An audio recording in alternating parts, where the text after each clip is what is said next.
Assalamualaikum warahmatullahi wabarakatuh. Alhamdulillahi wa syukurilillah.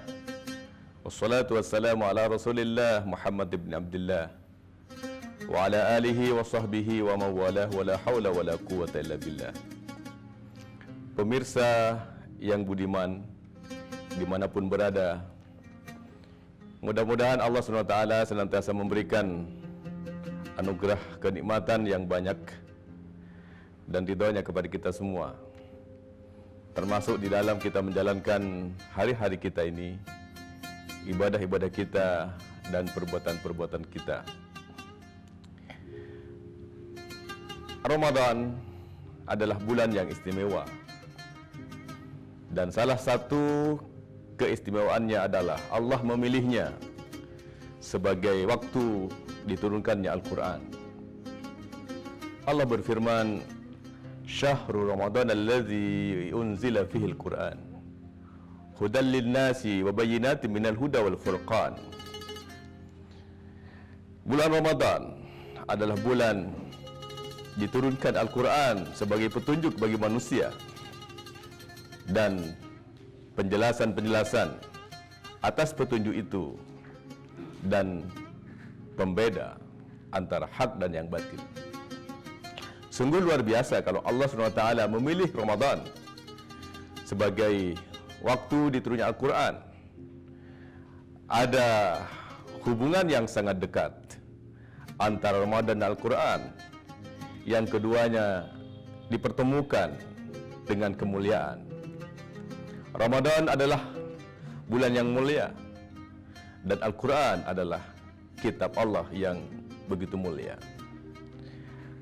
Para pemirsa yang budiman, oleh karena itu momentum Ramadan seringkali digunakan oleh kaum muslimin untuk kembali menelaah, memahami ayat-ayat Al-Quran sebagai manifestasi kepatuhan dan ketundukannya kepada Allah SWT, dan menghubungkan amal-amal yang dilakukannya itu dengan bulan Ramadan. Mudah-mudahan kita semua bisa juga melakukan usaha-usaha ini dalam rangka meningkatkan pengetahuan kita, khususnya tentang pemahaman agama kita, dengan harapan semakin hari semakin baik. Nah, ayat Al-Quran yang diturunkan oleh Allah SWT berada di dalam surah Al-Alaq, ayat 1 sampai ke 5. A'udzubillahi minasyaitonir rajim. Bismillahirrahmanirrahim. Iqra bismi rabbikal ladzi khalaq. Khalaqal insana min 'alaq. Iqra wa rabbukal akramul ladzi 'allama bil qalam. 'Allamal insana ma lam ya'lam. Surah ini dan 5 ayat yang pertama merupakan satu pesan Allah kepada kita yang menyampaikan akan perintah Iqra atau membaca. Membaca dalam konteks turunnya Al-Quran adalah perintah yang diberikan Allah SWT melalui Jibril kepada Muhammad SAW yang dipilihnya sebagai Rasul. Namun ketika itu Rasulullah Muhammad mengalami kebingungan. Ma'aqra, dalam satu riwayat dikatakan begitu, apa yang aku baca? Tetapi Jibril pun tidak menjawab pertanyaan Nabi Muhammad itu, karena sesungguhnya pesan itu disampaikan agar umat Nabi Muhammad membaca apa saja selama itu bermanfaat bagi manusia dalam konteks bismi rabbik. Oleh karena itu ayat ini memberikan spirit yang sangat besar kepada kita sebagai umat Islam dan juga kepada seluruh manusia untuk selalu melakukan aktivitas literasi keilmuan yang dimulai dari membaca dalam pengertian membaca teks. Itulah sesungguhnya awal dari peradaban yang disebut dengan hadaratun nas. Tetapi tidak cukup hanya dengan membaca, dan kemudian juga harus melibatkan aspek fikir, logika yang disebut dengan hadaratul aql. Dari situlah kemudian lahir ijtihad para ulama yang sangat luar biasa pengaruhnya dalam berbagai bidang. Nah, para pemirsa yang budiman, sejarah intelektualisme Islam sesungguhnya telah menunjukkan satu prestasi yang gemilang pada masa-masa kejayaan Islam yang sesungguhnya diawali dari perintah Iqra yang Allah berikan kepada kita semua.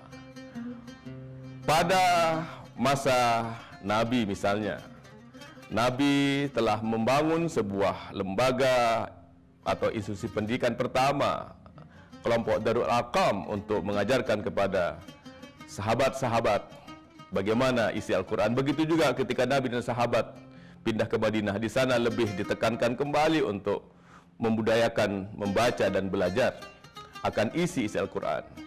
Dan masa-masa sudahnya juga lahir aktivitas-aktivitas literasi yang kemudian melahirkan ilmu-ilmu pengetahuan yang diawali dari ilmu-ilmu keagamaan yang bersifat bayani, sebagaimana banyak juga dihasilkan oleh ulama-ulama ketika itu, misalnya dalam bidang fikih, dalam bidang hadis, dalam bidang ilmu Al-Quran, dan sebagainya.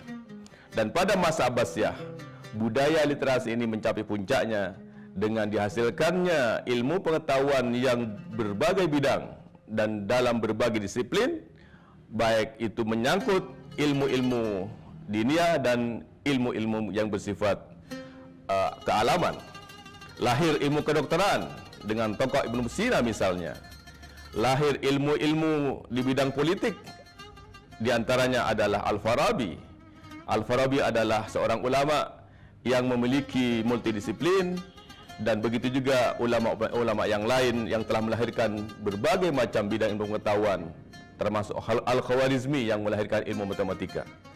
Itulah sesungguhnya hasil dari aktivitas literasi yang dilakukan oleh umat Islam, dan itu kalau kita tarik ke belakang maka sesungguhnya itu merupakan manifestasi dari perintah Iqra yang ada dalam wahyu pertama yang diturunkan Allah kepada Nabi Muhammad SAW. Mudah-mudahan kita terus bisa membudayakan Iqra agar kita bisa membangun peradaban umat di masa depan. Terima kasih, mohon maaf. Wassalamualaikum warahmatullahi wabarakatuh.